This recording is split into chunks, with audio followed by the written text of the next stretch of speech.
Olá, meus irmãos. Pastor Márcio Vila do Encontro com a Palavra. Hoje nós vamos começar a explorar o livro de Juízes. Fizemos primeiro a primeira carta de João no Novo Testamento e agora nós estamos vindo para um livro histórico, o livro de Juízes no Antigo Testamento. Vamos começar consagrando esse tempo precioso ao Senhor. Vamos orar. Senhor Deus e nosso Pai, em nome de Jesus, Pai, eis que nos apresentamos diante de Ti, desejosos de conhecer a Tua palavra, a Tua verdade, os Teus princípios e valores para que possamos andar de acordo com eles. Ajuda-nos, Senhor, nessa jornada, que o Teu Santo Espírito venha admoestar os nossos corações, as nossas mentes, e que tenhamos, Pai, foco, determinação e perseverança para aplicar todos os dias das nossas vidas os Teus valores e princípios. E assim, Pai, em sabendo, em aplicando, que possamos trazer honra e glória ao Teu santo nome. Ajuda-nos nessa jornada, Senhor Deus. Espírito Santo de Deus, Tu que és aquele que vai nos ensinar, que o Senhor possa preparar a nossa mente, os nossos ouvidos, os nossos corações e que recebamos de Ti toda a instrução. Te oramos e agradecemos em nome de Jesus. Amém. Meus irmãos, livro de Juízes. Então, a gente comentou no nosso devocional de João a divisão do Antigo Testamento, a divisão do Novo Testamento, todos os dois com 5 divisões. E agora nós estamos entrando num livro histórico. Então a gente tem primeiro os livros da lei, ou a Torá, ou o Pentateuco, e agora nós entramos nos livros históricos, que começa com o livro de Josué. Mas nós estamos no segundo livro, que é o livro dos Juízes. E é importante a gente contextualizar tudo que a gente vai estar falando. E a grande pergunta aqui é: Deus continua elegendo Israel como seu povo? E a gente vai ver como é que Deus formou a nação de Israel, ok? Então, primeira coisa que a gente tem que fazer, eu quero encorajar cada um de vocês, eu quero incentivá-los a se munir do máximo de informações possível. Por quê? Porque muitas vezes, livros do Antigo Testamento que foram escritos no original, ou no hebraico ou no aramaico, eles têm um linguajar muito menos rico e, claro, na tradução, na época que foi feita a tradução, uma linguagem muito coloquial, o que pode dificultar o entendimento de cada um de nós. Mas a gente se mune de todos os recursos possíveis, como a gente já falou aqui. Você pode ter concordância, você pode ter Bíblia de estudo, você pode ter um dicionário bíblico, você pode ter um mapa acerca da Terra Santa em cada período histórico da formação de Israel. Todo e qualquer tipo de ajuda que seja sólida, então vamos buscar pessoas que têm respaldo para poder estar trabalhando esse tipo de tema, e a gente vai enriquecer o nosso estudo.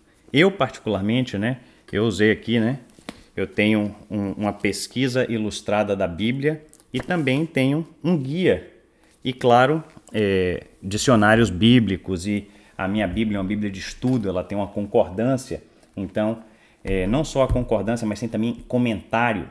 Então, tudo que você puder se munir, eu só peço que você sempre tome muito cuidado quando você vai pesquisar conteúdos na internet de forma aberta, para você sempre ter alguém te instruindo, te mentorando, te guiando, e em tendo dúvidas, fiquem à vontade para poder postar aqui a sua dúvida e nós vamos fazer o melhor para poder respondê-las de forma satisfatória. Tá bom? Então, livro de Juízes. A gente tem que entender que a história de Juízes começa praticamente com a morte de Josué.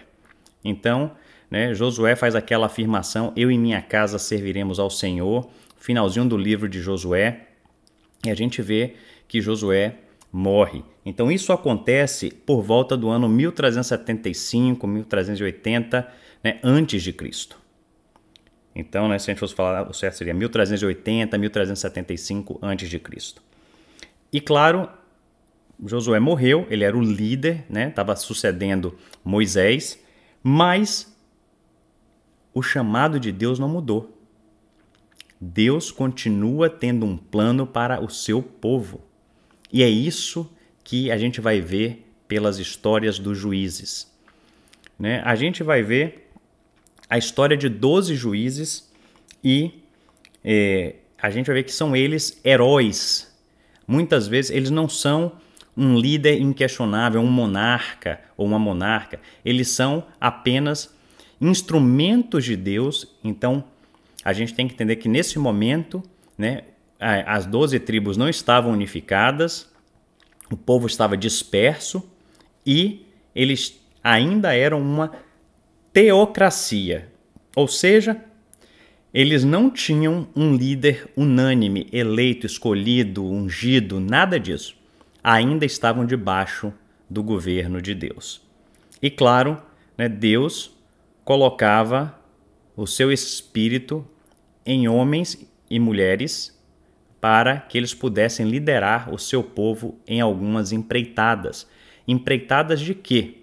Praticamente, né, guerras ou conflitos com nações vizinhas acerca, né, de terra, entendendo que Deus tinha dado a ordem para a conquista da terra prometida. Então, o povo, para continuar debaixo da bênção de Deus, aquele que o chamou, eles tinham que concluir a obra que Deus tinha confiado a eles, que era tomar posse da terra prometida, a terra de Canaã. Então, o livro de Juízes, na sua totalidade, vai englobar um período de tempo de aproximadamente 400 anos. Então, estima-se, né, que ali de 1380, 1375 até o ano 1000 a.C. E, claro, 400 anos de história, diversos juízes que a gente vai ver, e vai ser muito interessante porque as histórias dos juízes vão edificar a minha e a sua vida. A gente vai ver que esses escritos aqui de mais de 3.000 anos ainda acham uma sinergia com a minha e a sua vida. E a gente vai se ver enquanto, né, um desses juízes passando por situações como eles passaram, e a gente vai ver o mais bonito de tudo é que Deus não abandona o seu povo. Deus não abandona nem a mim, nem a você. Ele nos ama, Ele quer nos salvar, Ele quer ser conosco todos os dias das nossas vidas. E é essa a mensagem que a gente vai extrair do livro de Juízes. Não existe um consenso acerca do autor do livro de Juízes. Mas, né, uma corrente teológica bastante coerente insinua que seja Samuel. Mas não Samuel como autor, mas Samuel como editor. Alguém que compilou registros históricos e colocou de forma ordenada para escrever esse relato histórico dos juízes de Israel.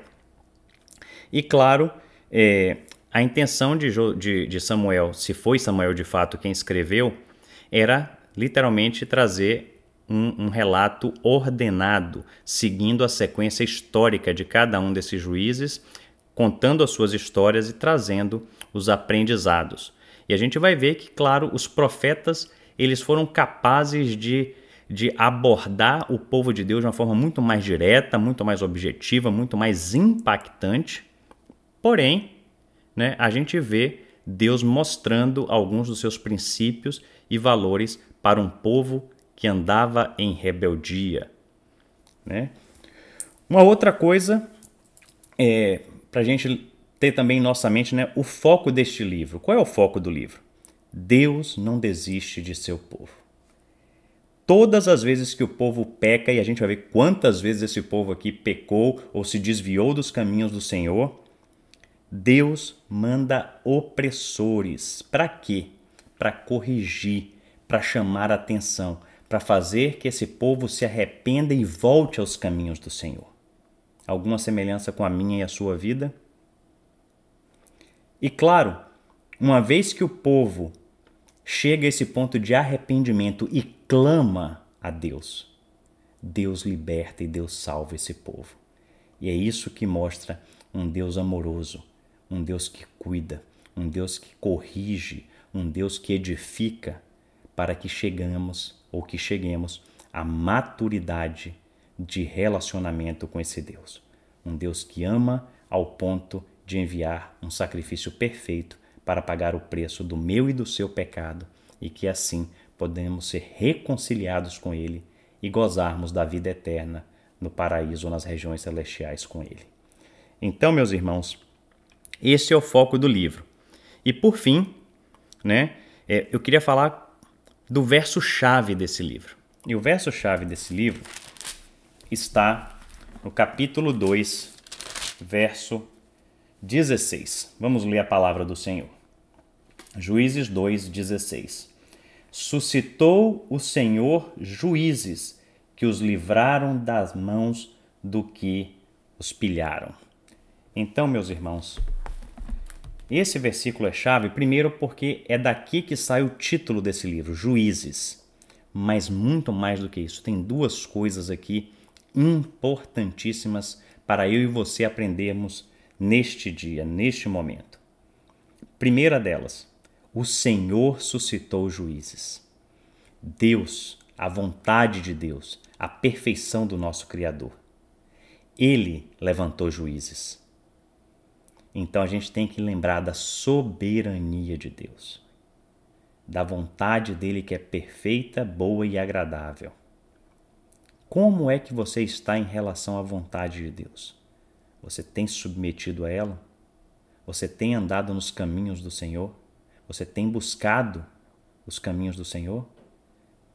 A palavra de Deus diz: buscar em primeiro lugar o reino de Deus e a sua justiça, e todas as demais coisas serão acrescentadas. Então, meus irmãos, Senhor levantou juízes. E a vontade dele ainda opera hoje. Deus levanta profetas, Deus levanta professores, Deus levanta evangelistas, tudo para fazer cumprir a sua vontade. E a segunda coisa que a gente vê nessa passagem tão curta, que esses juízes foram instrumentos de Deus para livramento do seu próprio povo. Então Deus livrou o seu povo por meio dos juízes. E ainda hoje Ele livra a mim e a você de tantas armadilhas do maligno, de tantas ciladas. E talvez eu e você nem saibamos, mas Ele continua sendo um Deus de livramento e libertação, na minha e na sua vida e na vida de todo aquele que nele crê. Que a gente possa se sentir extremamente encorajado por esse livro, o livro dos Juízes, que a gente possa se lembrar daquelas 3 perguntas que vão nortear o nosso estudo devocional do livro de Juízes. O que o texto diz? O que o texto significa? E o que esse texto significa para mim? Dessa forma, a gente vai poder observar, analisar e aplicar princípios e valores do reino de Deus na minha e na sua vida. E que seja tudo para a honra e glória do nosso Senhor. Que tenhamos todos um tempo abençoado de estudo da palavra. E que seja para sempre o nome do Senhor glorificado. Vamos orar. Senhor Deus e amado Pai, te dou graças por este dia, graças, Senhor Deus, pela Tua palavra, que temos livre acesso a ela, que o Senhor, Pai, possa continuar, Pai, edificando, Pai, os nossos corações por meio da Tua palavra, que o Teu Santo Espírito venha admoestar, Pai, nossa mente, e que a gente possa, Pai, não só entender os princípios e valores do Teu reino, mas andarmos em retidão, em concordância, em alinhamento com cada um deles. E em todas as coisas que as pessoas possam ver a Tua presença em nós e seja o Teu nome glorificado. Abençoa, Pai, esse estudo. Seja conosco, Pai, cada momento dos nossos estudos e em tudo ser Teu nome glorificado.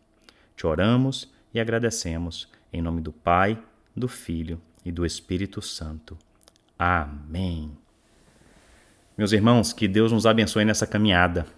Um grande abraço a todos e até mais um encontro com a palavra.